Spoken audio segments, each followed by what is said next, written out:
आपने इतना प्यार भरा स्वागत किया मेरा, हमारी यात्रा का, भारत जोड़ो न्याय यात्रा का। आपने हमारे यहां आने से पहले मोहब्बत की हजारों दुकानें खोल दी।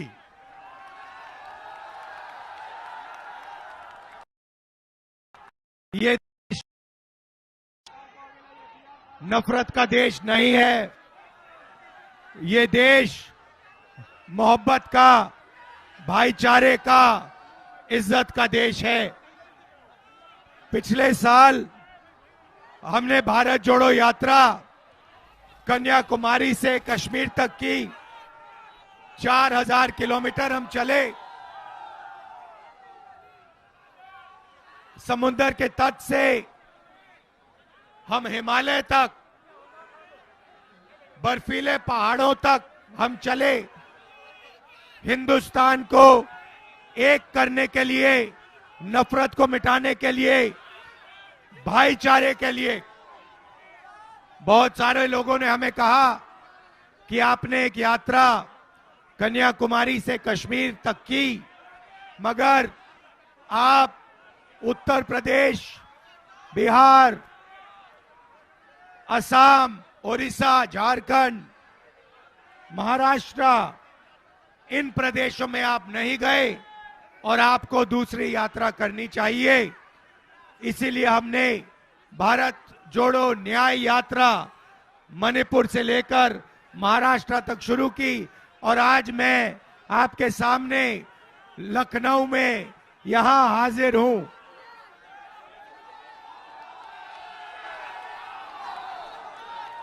पहली यात्रा में मैंने हजारों लोगों से पूछा कि ये देश में जो नफरत फैल रही है, इसका कारण क्या है। किसानों से, मजदूरों से, बेरोजगार युवाओं से पूछा कि भाई देश में इतनी नफरत क्यों फैल रही है, और जवाब मिला, हजारों लोगों से मिला कि राहुल जी, इस देश में गरीब लोगों को न्याय नहीं मिल सकता है। किसान को, छोटे व्यापारी को, बेरोजगार को, पिछड़े को, दलित को, आदिवासी को न्याय नहीं मिलता है। न्याय सिर्फ अरबपतियों के लिए है, बाकी लोग अन्याय की जिंदगी जीते हैं और मरते हैं। अलग अलग तरीके के अन्याय हो रहे हैं। सबसे पहला आर्थिक अन्याय, आप किसी भी व्यापारी से पूछो, वो आपको बताएगा नोटबंदी और जीएसटी ने मुझे खत्म कर दिया, बर्बाद कर दिया। और नोटबंदी और जीएसटी अदानी जी जैसे अरबपतियों की मदद करने के लिए की गई थी। छोटे व्यापारियों को साफ कर दिया गया। आप उत्तर प्रदेश के कोने कोने में जाओ, अभी सुनना, आवाज सुनना, जैसे मैं ये कहूंगा आवाज सुनना।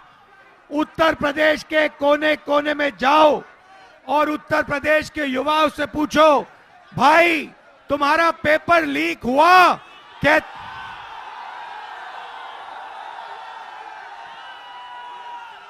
उत्तर प्रदेश के युवा के सामने सिर्फ एक रास्ता है, competitive exam. IIT, railway, IAS, इन चीजों के लिए ये सालों एग्जाम करते हैं, 5 साल पढ़ाई करते हैं, एग्जाम करते हैं। पता लगता है सुबह सुबह एग्जाम के दिन व्हाट्सएप पे पेपर मिल जाता है, पेपर लीक हुआ है।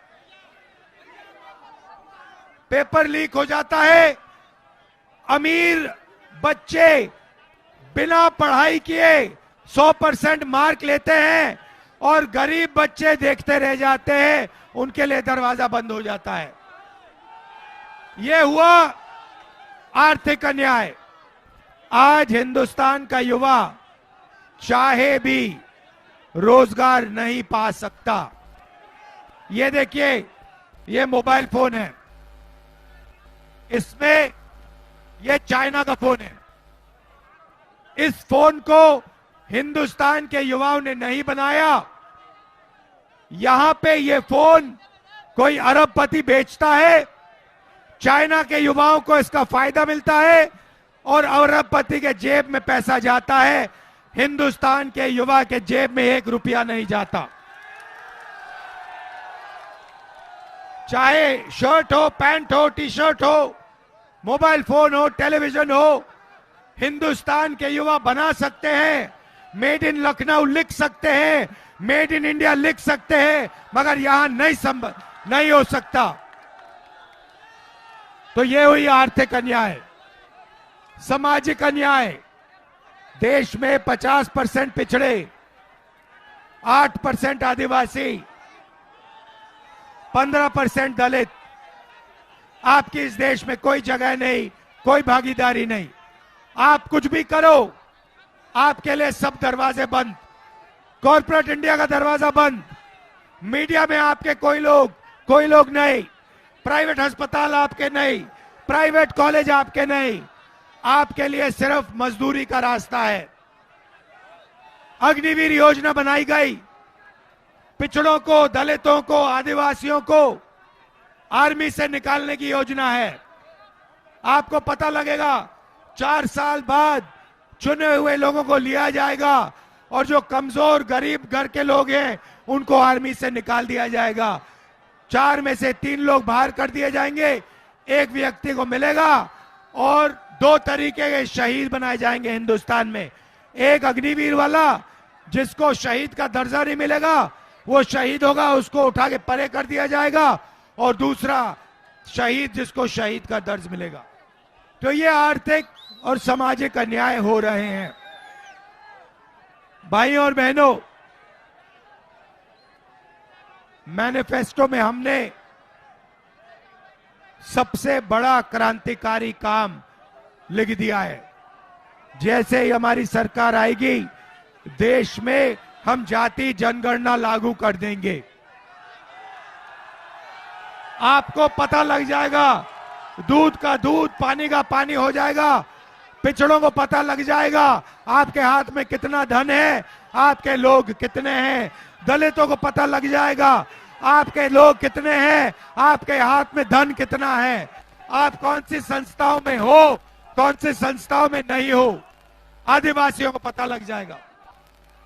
दूसरा काम, किसान आए हैं, दिल्ली की ओर चल रहे हैं। मैं उनको आश्वासन देना चाहता हूं, बीजेपी आपको एमएसपी नहीं देगी, कांग्रेस पार्टी आपको लीगल एमएसपी दिलवा देगी। भाइयों और बहनों, नफरत मिटानी है, भाईचारा और मोहब्बत वापस लाना है।